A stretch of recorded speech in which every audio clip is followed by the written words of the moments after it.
Welcome back, guys, to Inside the Intervals, episode 8. I know it's been a while since everybody's last heard my voice or last heard the podcast running. Of course, just want to say RIP to Kobe Bryant. There will be a tribute podcast in the next few weeks. I'm not doing it right now as we speak, but I'm just here to pay my tribute, respects, and of course, RIP to the not even just to Kobe Bryant, to his daughter, to the people that were in the helicopter with him, the pilot. It's just been a sad tragedy, and of course the first week of it hasn't really been the best, but let's just, find a way to keep moving forward for everybody. So, with that being said, today's NBA topic is, it's going to be about the All-Star Weekend and who I personally thought got snubbed. Actually, not even so much, but who got snubbed. It was just literally, I think this is the exact list of people who actually got snubbed from the All-Star Weekend, and that's not from the events. That's just for the 5-on-5 Sunday. So yeah, on this list as well, it's got their points, their averages, and whatnot. So so just take that into mind, take that into account, and of course, everybody's gonna vote for who they vote for. The fans, pretty much vote for who they vote for in the All-Star Weekend. So in that way, they can either get the starting 5 or get put in as a reserve. And I think there's a few players here who could have been on the reserve team and even a star for that matter. But yeah, let's just jump straight into it. So the first person we have up is Bradley Beal from the Washington Wizards. Now, Bradley Beal has obviously had a lot to carry on his shoulders, especially with John Wall being injured. But he is coming back pretty soon. I have seen a video of him working out, getting back in shape and stuff. So yeah, but for the most part of the season, Bradley Beal has had to carry, not even so much this season, but last season as well. Bradley Beal has had to do a lot of the scoring load and had to carry the Wizards basically through that Eastern Conference. And it's been kind of tough on them as well because they're in the bottom half of the league, and the Wizards are not normally there. They're normally in the top 8. So no matter where they are, they'll always be a solid team. But as you can see from last season and this season, it's not been great. And I think one of the reasons why Bradley Beal has not been chosen as an All-Star reserve is because it's the team that he's on, unfortunately. And, things happen. You can have a good season last season, the next season you can end up crumbling. So it's one of those things. Bradley Beal is just on a bad team, on a bad situation. And of course, he's averaging 28 points per game, 6 assists per game as well. And those are his two main highlighted stats that I've highlighted for you guys. And yeah, he's just a good guard in general. And I just don't understand why people haven't really selected him or just kind of overlooked him as well.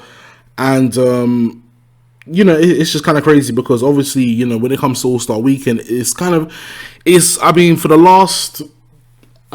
years, it's actually been like a popularity contest. So it's one of those things where Bradley isn't going to get chosen.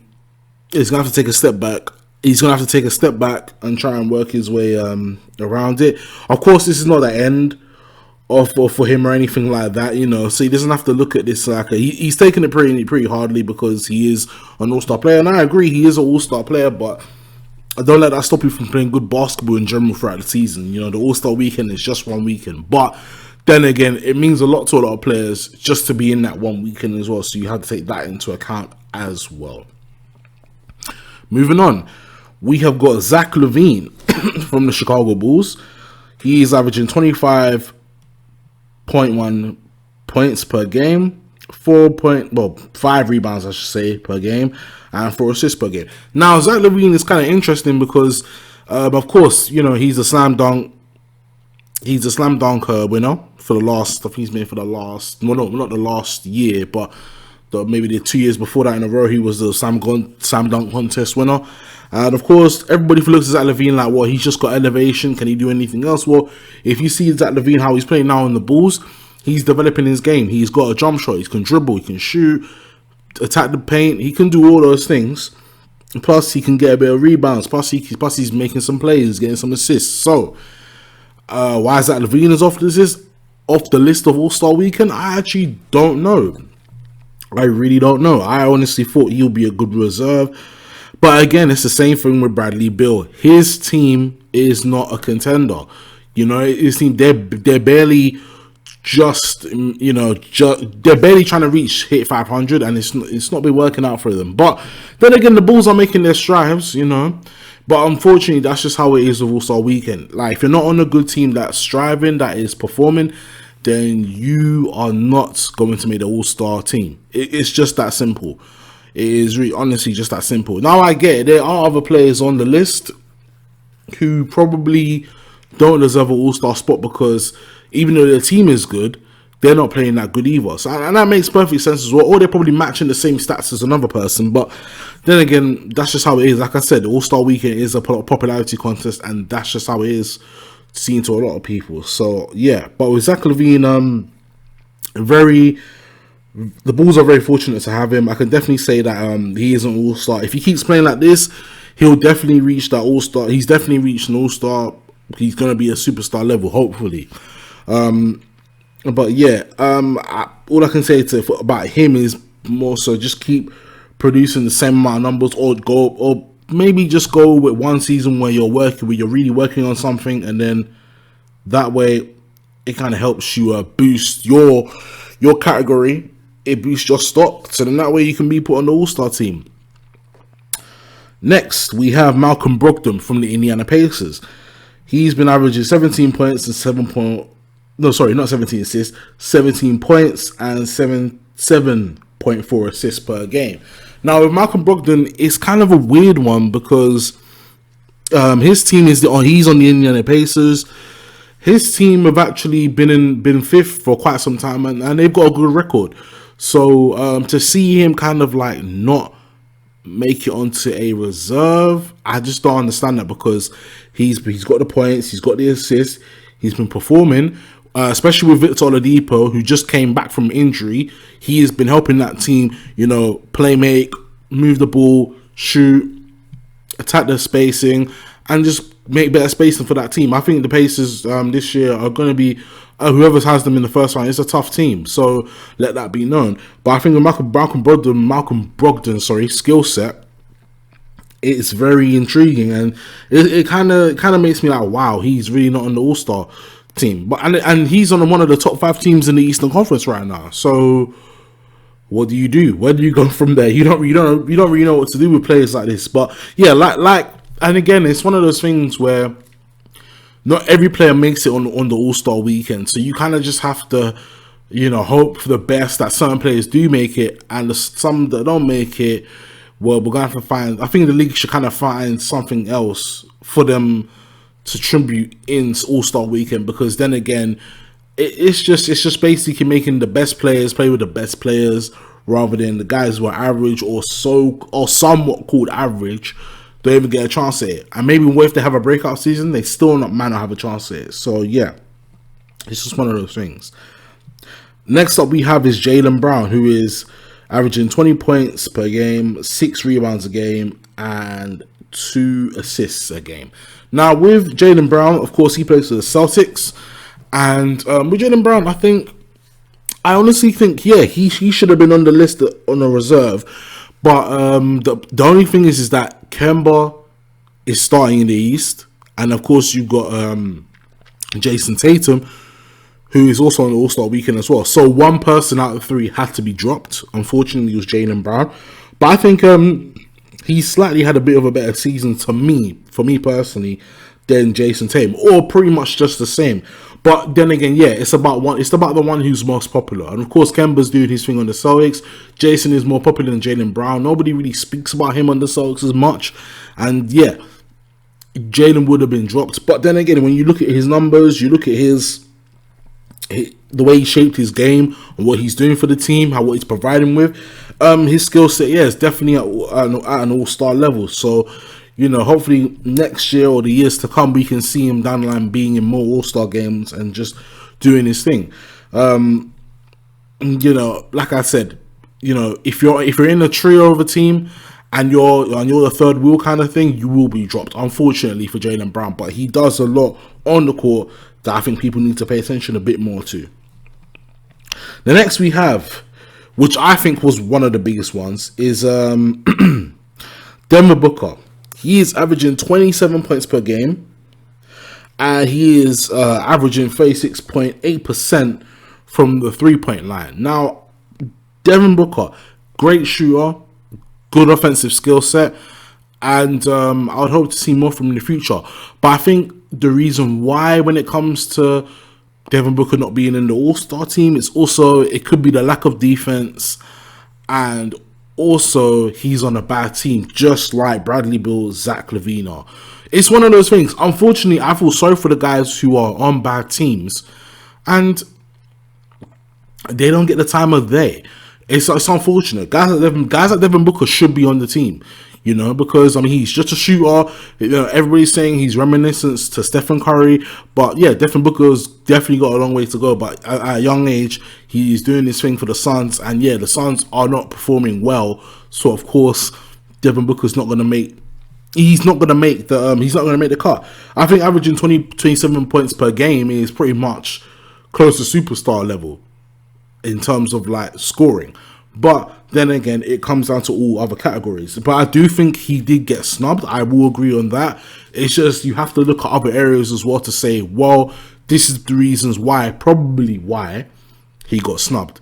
Now, in terms of his team, you can't do anything about it. If you're on a bad team, you're on a bad team. But you have to look at the players' development. And I will get into it. I think the All-Star weekend should kind of change some things, especially to the All-Star game. But yeah. Next we have is KarlAnthony Towns of the Timberwolves, the Minnesota Timberwolves. He's averaging 27 points per game, 10 rebounds, and 4 assists a game. Now, KarlAnthony Towns, definitely one of my favorite centers. Of course, he is really doing a lot in terms of performing wise for the Minnesota Timberwolves. And again, it's a bad team situation. Now, with KarlAnthony Towns, with his averages, he's pretty much at that all-star to almost superstar level. Now, the problem is, again, like I said, it's a bad team situation. Got good defensive, can score. Why is he not an all-star? I don't know. I could see him as a reserve, but I would more so put him on as a starter. But then again, also, you've got to look at it. Like I said, it's a fan thing.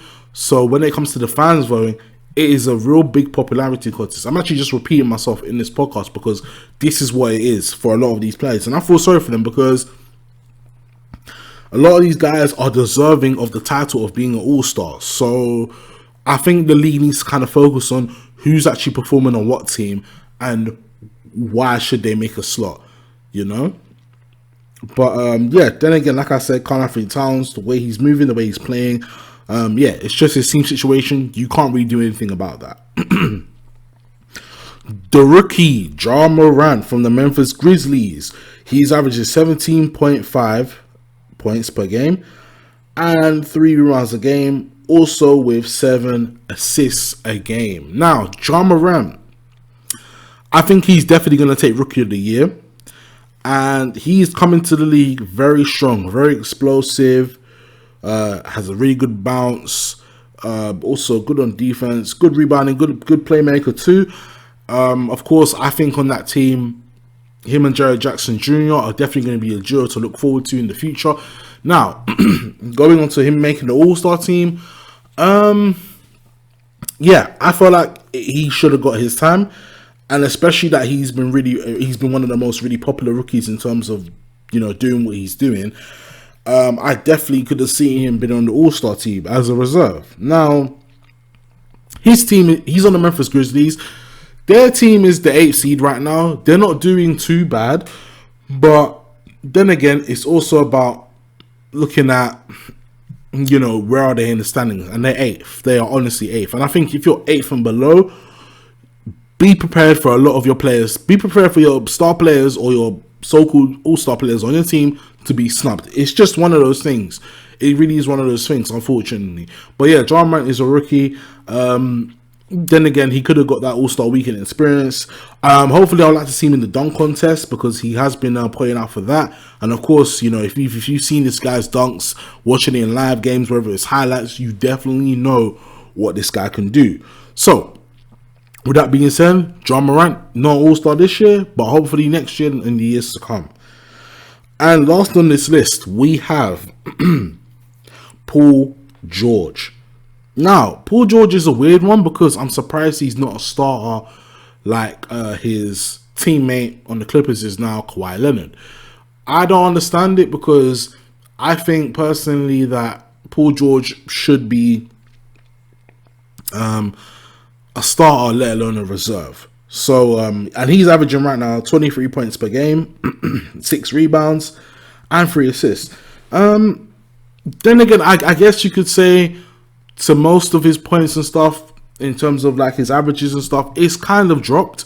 But then at the same time, you have to understand as well, the team that you're on, you know, you're going to be around he's around a bunch of stars and around a bunch of players who are capable of scoring, playing defense and whatnot.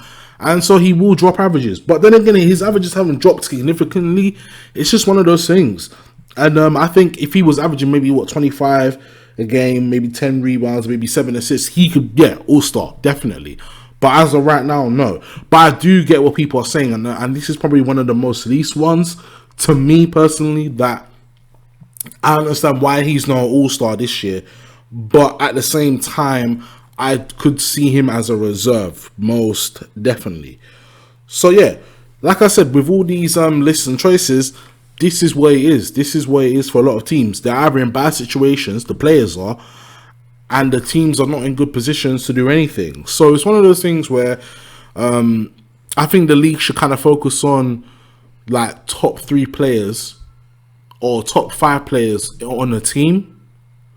So then that way, it kind of balances out in the league. So then that way, and then for your finalists, you have to pick like 2 people to join the All-Star weekend. But then again, like, you know, the moment they start changing things around, everybody's going to start complaining and stuff. And I think now that I've heard that idea, I think I might complain about it too. So yeah, but I understand it. You know, like I said before, popularity contest, and it shouldn't be about who's the most popular. It should be about what are your averages? What are you doing in the season? Regardless if you're on a good team or if you're on a bad team or average team, it's one of those things. Simple. But yeah, I think the league does need to look into that a little bit more rather than to make it a bit more competitive to that way. Because everybody knows what happens at the All-Star games. It's not really, there's no defense. There's none of this stuff happening. So yeah. Last little thing I wanted to talk about as well is also load management. Now, for the term that people don't know what load management is in the NBA, load management is basically taking out certain players from the roster and letting them rest. I think it's most of the time. I think it's either 2 or 3 players, but yeah, that's if you've got a big roster as well. So yeah, with that being said, load management is one of those things to me that I kind of see. I get it, why it's been implemented and why it's been done. But then at the same time, I kind of agree with LeBron James saying a few months back, saying, well, if I'm healthy, I can play. I definitely can. I understand that. I understand that wholeheartedly. Now, back in let's say 10 to 20 years ago, of course, the NBA, if you weren't injured, you could play all of those games. You could play pretty much the whole 82 games for the whole season, or maybe even drop it down to 70. But I feel like now a lot of players, they're getting away with like only playing like 50 to 60 games throughout the whole season. So I can understand maybe why the NBA want to cut it down. But then again, it's one of those things where you have to understand, look, like you know, there are players and there are teammates as well who are competing. But then, you know, and I feel like, why should they rest, let alone knowing that they're going on a good streak? Now, this is the thing. You're trying to break records. You're trying to do everything kind of the season to be at the top, right? Why would you stop all of that just for load management? And, you know, like going back to what LeBron said, if you're healthy, you should be playing. That's my honest opinion. You should be playing. You should be playing. And I think what I don't like about it as well is that teams, they kind of focus on... They focus too much on the star players to rest rather than focus on everybody in the team. So, you should be sitting out at least 2 players to rest every couple of games or whatnot. So in that way, it helps your roster, it helps your rotation, it helps who's healthy, it helps who's not. And you should only be doing load management, really and truly, if your players are injured. You know, if your players are injured, fine, cool. If it's just like a sprain and probably just like a few hand injuries, knee injury, like knocks here and there. If it's something that lasts about a week or 2 weeks, then I can understand load management. But when it comes to like a full blown player who is ready to go, ready to play, but then he gets told by his team, oh, you have to sit out because of load management, that to me is like, wow, really? Now, I have a problem with load management, especially at the start of the season, and or even all throughout. I say if you're contending, rest your players at the end of the season. Well, pretty much after All-Star weekend, have a couple rests here and there, or when it hits halfway. If you're not contending, you might want to rest your players a bit early, so then maybe at the end of the season you can try and go for that push. But then again, it's about the rotations of the team too, so it all comes under that. And yeah, so I don't know, load management is one of those ones where it's kind of weird to me. I'm sure to a lot of players or to a lot of people that are used to the old system of the NBA, like, well, there's 82 games. We've seen a lot of people play 82 games. We've seen stars play 82 games, or even probably just less than that. Why is it such an issue now? Or why is it a big thing now? And I understand, in the NBA, it's a long season. You do get tired from traveling and whatnot. But yeah, like, if you're ready to play, you should be ready to play. So yeah, I think that's pretty much it, guys. I've got a lot of what I wanted to say and what I want to talk about. Again, just rest in peace to Kobe Bryant, Gianna Bryant, and of course to the others who lost their lives in the helicopter crash last week, Sunday. And yeah, just wanted to give my condolences on that. The tribute podcast will be coming out soon. I'll let you guys know on Twitter or Instagram when it's coming, or I'll just drop it whenever I feel like it's ready. And yeah, with that being said, guys, don't forget to like, share, comment, and subscribe, and I'll see you for the next one. Peace.